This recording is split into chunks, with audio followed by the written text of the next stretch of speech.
Nginjing para pasamuanipun Gusti Yesus. Sugeng pepanggihan malih kalian renungan padinan GKJ Purwantara dinten Setu Kliwon 2 gangsal Oktober 2019.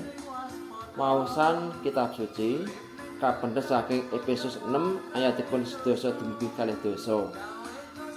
Kita waos wonten ing ayat 11 ingkang salasipun mekaten, padha sikepa praboting prange Gusti Allah supaya kowe bisa nadai gelar kajulikane iblis. Minangka jejer ing wanci menika waspada marang kajulikaning iblis. Ingkang rahayu inggih menika ingkang mirengaken sabda pangandikanipun Gusti lan dipun estokaken. Haleluya.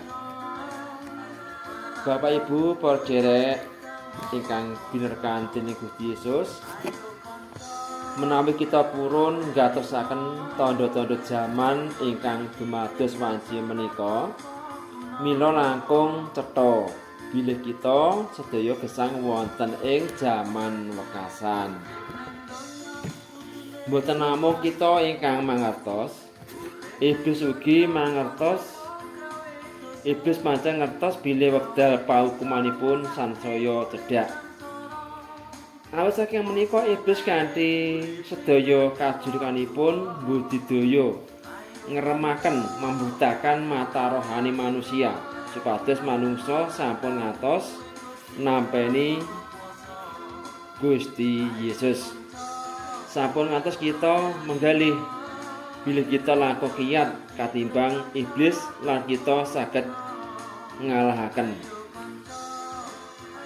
Rasul Paulus pirsa perkawis menika pramila panjenenganipun ngendika, wasana padha dadiya santosa ana ing patunggilane Gusti lan ing kasektening panguwase. Padha sikepa praboting prange Gusti Allah supaya kowe bisa nadai gelar kajulikaning iblis. Para derek ingkang dirkanteni Gusti, saben-saben kita dipun tuntut kangge bentenaken antawisipun Gusti Allah lan iblis.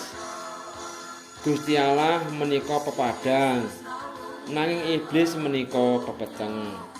Gusti Allah menika suci lan sae, nanging iblis menika najis lan jahat. Gusti Allah menika maring gesang, nanging iblis menika tukang mateni. Bentenipun Gusti Allah lan iblis kita saged dipriksa. Antasipun nyembah dhateng Gusti Allah lan nyembah dhateng iblis.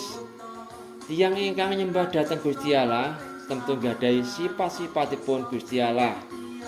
Nanging ingkang nyembah iblis tentu kemawon ugi gadahi sifat-sifatipun iblis. Pramila kita boten gumun menawi wekdal menika kita kepanggih kalian serigala-serigala berbulu domba dan orang-orang Kristen imitasi. Mereka dengan beraninya memutar balikkan kebenaran firman Allah kanthi tujuan supados manungsa boten pitados dhateng Injilipun Gusti. Asring kita menggalih utawi berpikir, bukankah mereka yang menjadi alat iblis ini pernah menjadi dan mengenal firman Tuhan? Mila leres ingkang dipun ngendikaken Rasul Paulus ingkang mekaten, menawa Injil kang dak wartakake isih meksa katutup uga, mesti iku katutup tumrap wong kang bakal padha nemu karusaan, yaiku wong kang ora pracaya, kang angen-angene wis dipicakake dening alahe jaman iki. Teman, wong mau ora padha ndeleng cahyaning Injiling kamulyane Sang Kristus kang dadi citrane Gusti Allah.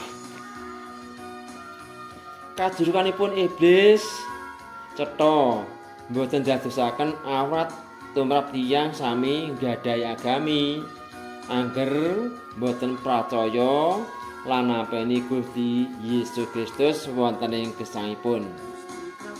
Mulane padha nyandhaka praboting perange Gusti Allah supaya kowe bisa nyembadani samasa tekane dina kang ala iku lan tetep tangguh sawise kowe ngrampungake sakabehe. Amin.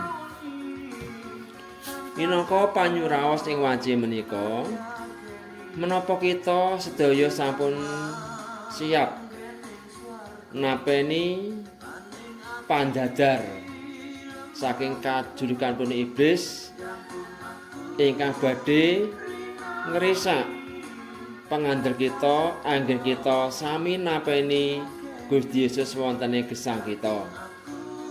Kados pundi caranipun kita nglawan?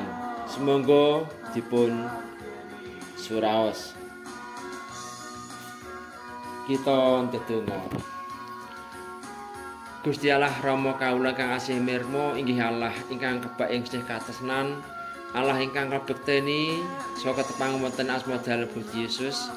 Kawula ngaturaken ageng panuwun syukur konjo wonten ngarsa paduka.